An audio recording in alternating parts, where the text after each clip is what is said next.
அவங்க தாயின் விருப்பப்படி அவர் செயல்படுறாங்க.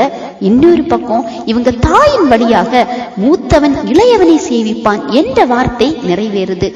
இதன் வழியாக ஏமாற்றுவது சரின்னு சொல்ல வரல, அவரை ஏமாற்றாம ஆண்டவரின் சித்தப்படி சரியான ஒரு வழிய கையாண்டிருக்கலாம். இந்த காரியத்துல நமது ஆண்டவர் நீதியுள்ளவர். அவர் குணசாலியா இருந்தாலும் சரி, ஆசீர்வதிக்கப்பட்டவரா இருந்தாலும் சரி, தாயின் வார்த்தைக்கு கீழ்ப்படியக்கூடிய ஒரு நல்ல மகனா இருந்தாலும் சரி, ஆண்டவர் முன்பாக தவறு என்பது தவறுதான். தன் சொந்த சகோதரனை, தன் தகப்பனை ஏமாற்றினது ஆண்டவர் முன்பாக கண்டிப்பாக தவறுதான். எனவேதான் இதே யாக்கோபு லாபானால ராகேல் லேயாள் காரியத்துல ஏமாற்றப்படுகிறார். இதே மாதிரிதான் நாம எவ்வளவு ஆண்டவர் சமூகத்துல ஒரு பெர்ஃபெக்டான நபராக இருந்தாலும் சரி, ஒரு தவறை நீங்க அறிந்து செய்யும் போது அது தேவ சமூகத்துல தவறுதான். அது துணிகரமாக நாம செய்வது.